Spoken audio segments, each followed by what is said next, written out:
आप लोग बहुत बढ़िया होंगे। तो आज बच्चों आप लोगों को हम मानव का हृदय के बारे में पढ़ाएंगे आप लोगों को।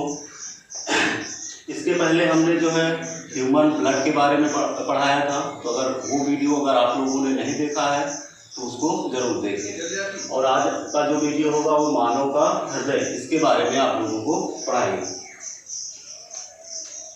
तो आइए स्टार्ट करते हैं। सबसे पहले देख लीजिए मानव हृदय का हमने चित्र बनाया हुआ है, ठीक है। इसमें क्या क्या चीज़ें होती हैं देखिए यहाँ पर जो है। देखिए सबसे हृदय का जो सबसे बाहरी आवरण होता है उसको बोला जाता है हृदय आवरण बोला जाता है, ठीक है। यानी हृदय का जो बाहरी आवरण होता है उसको क्या बोला जाता है, हृदय आवरण बोला जाता है, ठीक है। बाकी इसमें क्या होता है, यहाँ पर ये फुफ्फुस धमनी होती है, ठीक है। और ये यहाँ पर जो है अग्र महाशिरा होता है, ये दायां अलिंद होता है, ये बायां अलिंद होता है।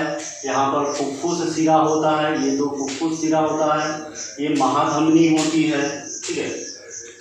और इसके बाद में देखिए यहाँ पर जो है पश्च महाशिरा होता है, और यहाँ पर जो है द्विदलीय कपाट होता है।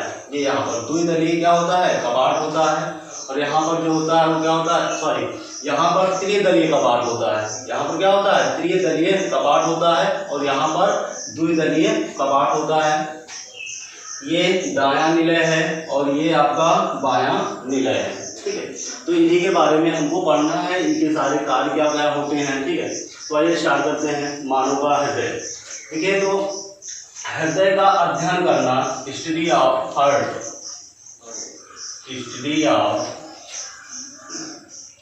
हार्ट यानी मानव का अध्ययन, सॉरी यानी हृदय का अध्ययन किसके अंतर्गत किया जाता है, तो कार्डियोलॉजी,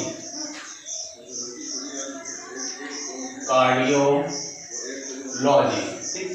तो हृदय का अध्ययन कार्डियोलॉजी के अंतर्गत किया जाता है, ठीक। हृदय क्या है, एक प्रकार का परिसंचरण अंग है, परिसंचरण अंग है, ठीक है। इसी के अंतर्गत हम लोग पढ़ रहे हैं, ठीक है। परिसंचरण अंग, तो हृदय एक प्रकार का क्या है, परिसंचरण अंग है। अगर हृदय की बात करें इसके वजन का, तो 300 ग्राम होता है, ठीक। हृदय का वेट कितना होता है, हृदय का वजन 300 ग्राम होता है।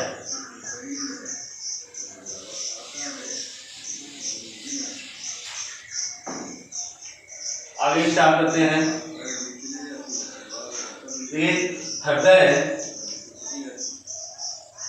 मस्कुलर ऑर्गन है, यानी हम कह सकते हैं मांसपेशियों का बना होता है। ये मांसपेशियों का बना होता है, ठीक। हृदय जो है क्या है, एक मस्कुलर ऑर्गन है, यानी मांसपेशियों का बना होता है। यानी इसकी जो पूरी हृदय की रचना होती है ये किसका, मांस की पूरी ये बनी होती है। तो हृदय क्या है, मांसपेशियों का बना होता है। लेकिन हृदय के बारे में और बात करें तो हृदय एक झिल्लीनुमा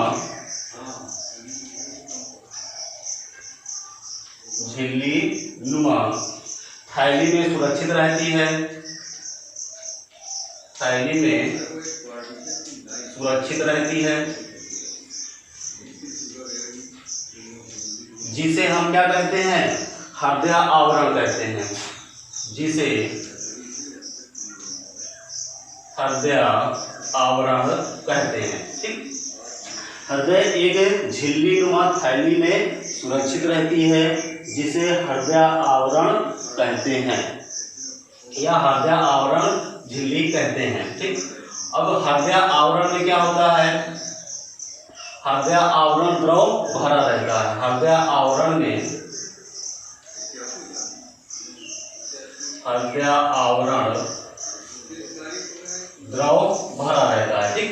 हृदय आवरण में क्या होता है, हृदय आवरण द्रव भरा रहता है।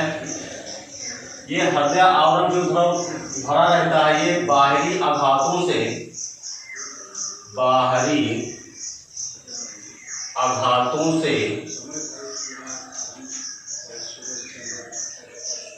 हृदय की सुरक्षा करते हैं, बाहरी आघातों से ये क्या करते हैं, हृदय की सुरक्षा करते रहते हैं।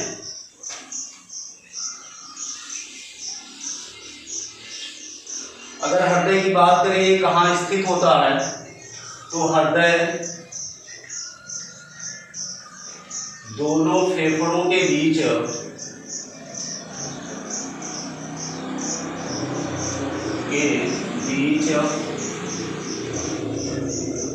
स्थित होता है। ठीक, हृदय जो है वो कहाँ, दोनों फेफड़ों के बीच में क्या होता है, स्थित होता है।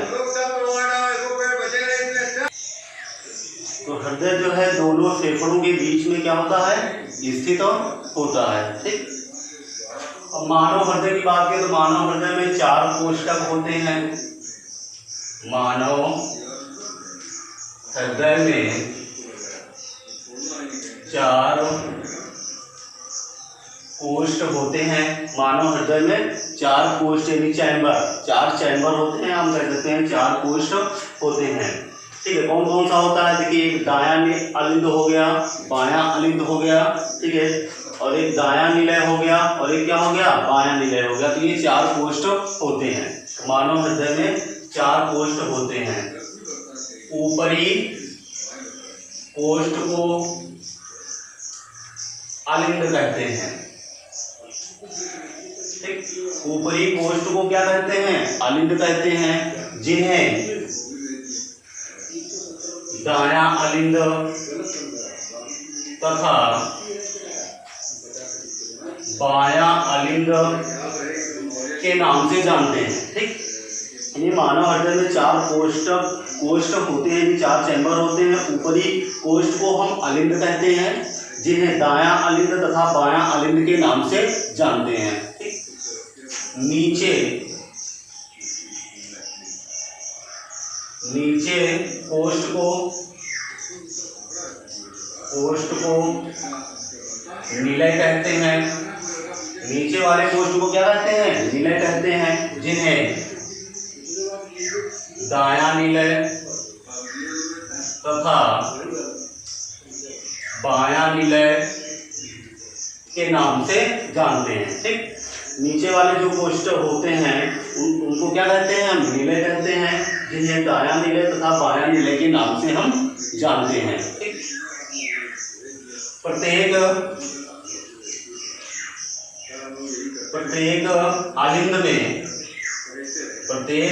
अलिंद तथा उसके नीचे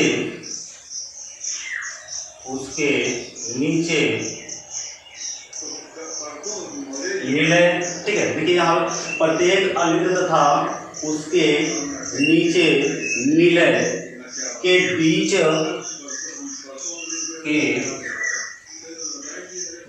में एक छिद्र पाया जाता है। एक छिद्र पाया जाता है।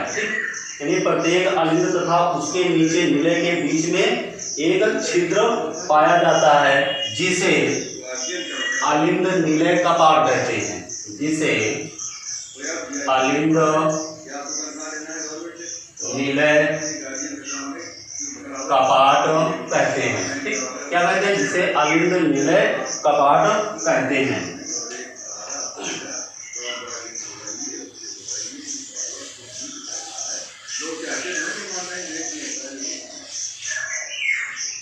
दायां वाला जो कपाट होता है, देखिए यहाँ पर दायां वाला जो कपाट होता है उसे क्या कहते हैं, त्रिदलीय कपाट कहते हैं। और बायां वाला जो होता है उसे क्या कहते हैं, द्विदलीय कपाट कहते हैं। ठीक, दाएं वाले कपाट को त्रिदलीय कपाट कहते हैं।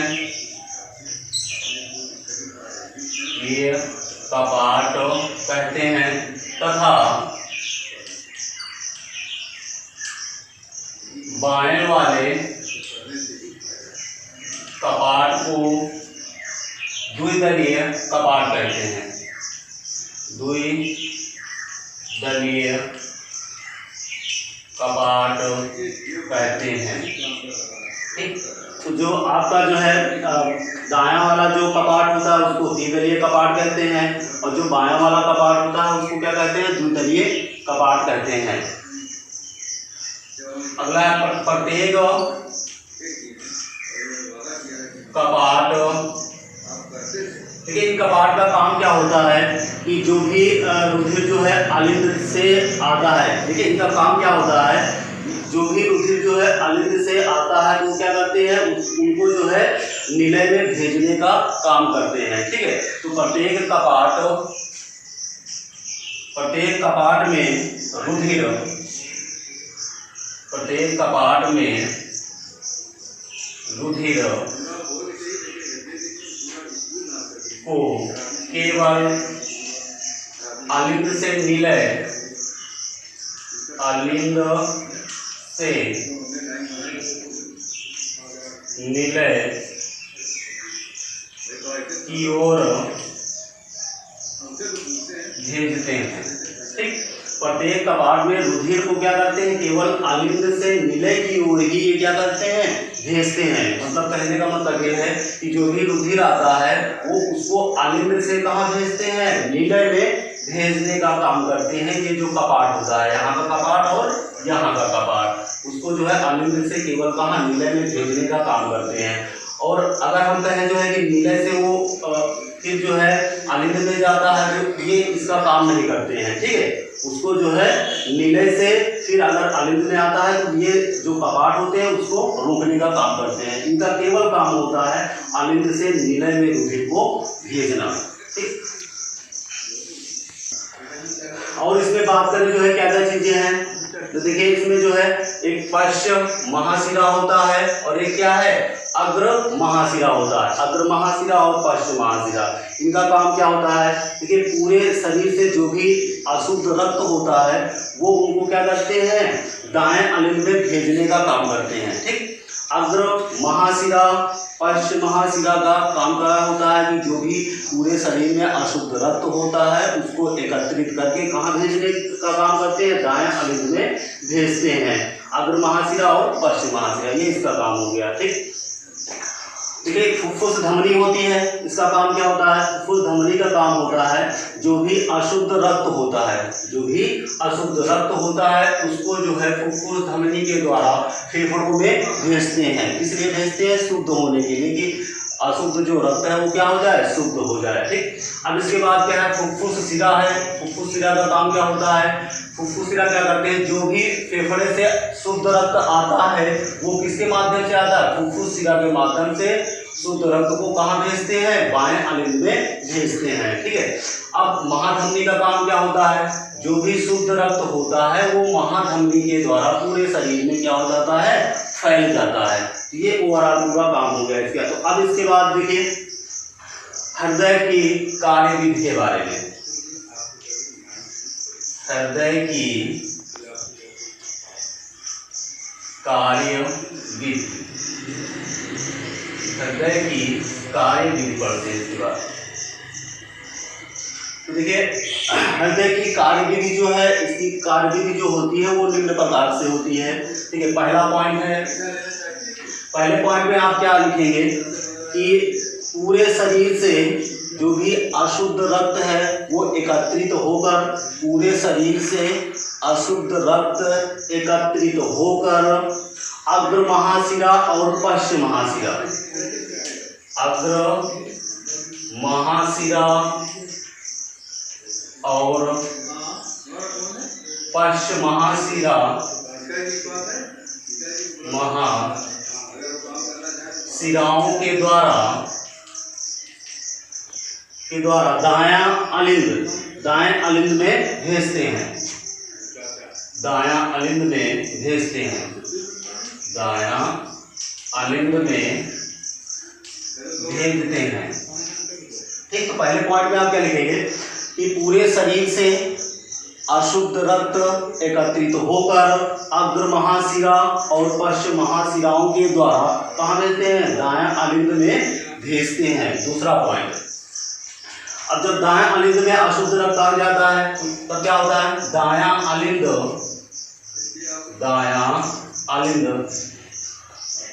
संकुचित होकर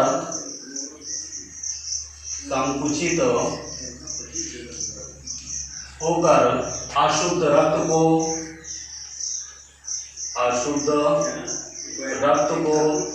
त्रिदलीय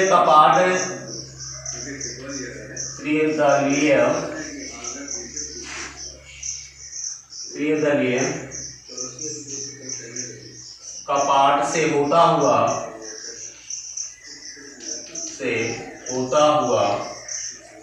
त्रिदलीय कपाट से होता हुआ कहाँ जाता है? दाएं निलय में जाता है। होता हुआ दायां निलय में पहुंचता है। ठीक, तो ये दूसरा पॉइंट हो गया। तीसरे पॉइंट में आप क्या लिखेंगे?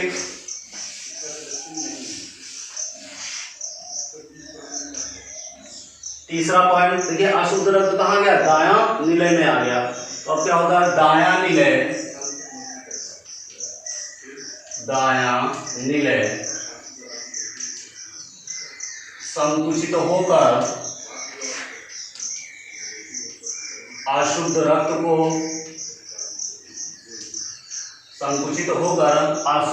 को कहाँ भेजती हैं? फुफ्फुस धमनी। अशुद्ध रक्त को फुफ्फुस धमनी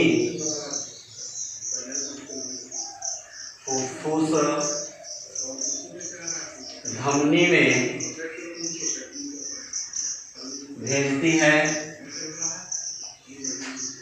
और फुफ्फुस धमनी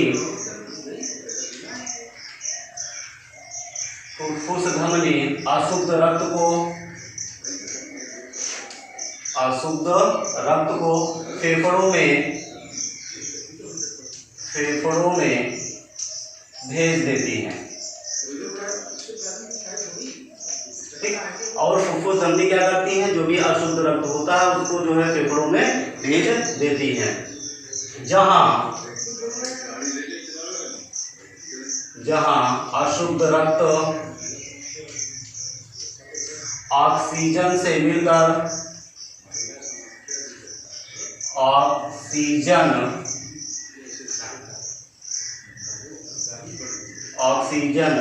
के साथ मिलकर शुद्ध हो जाता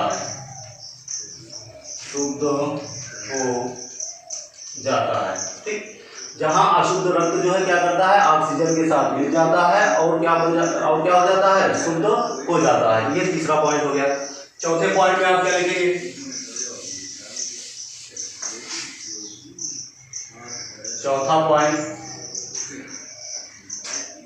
चौथे पॉइंट में लिखेंगे शुद्ध रक्त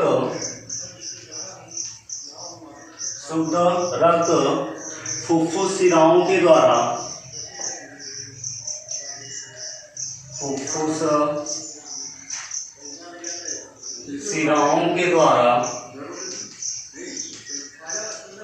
शुद्ध रक्त फुफ्फुस शिराओं के द्वारा क्या करते हैं? शुद्ध रक्त को बाएं अलिंद में भेजते हैं। शुद्ध रक्त फुफ्फुस शिराओं के द्वारा बायां अलिंद में पहुंचता है। बायां अलिंद में पहुंचता है। अगला पॉइंट है 5। इसमें क्या लिखेंगे कि बायां अलिंद संकुचित होकर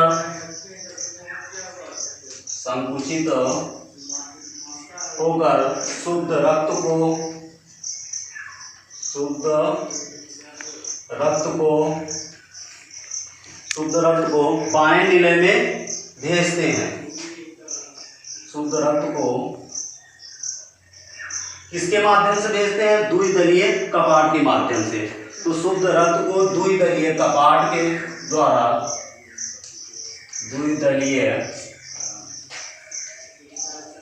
कपाट से होता हुआ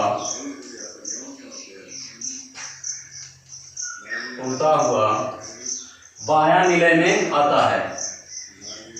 बायां निलय में आता है। अब अगला पॉइंट में क्या लिखेंगे,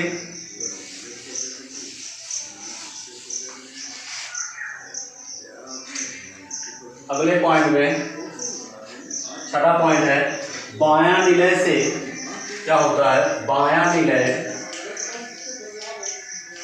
संकुचित होकर,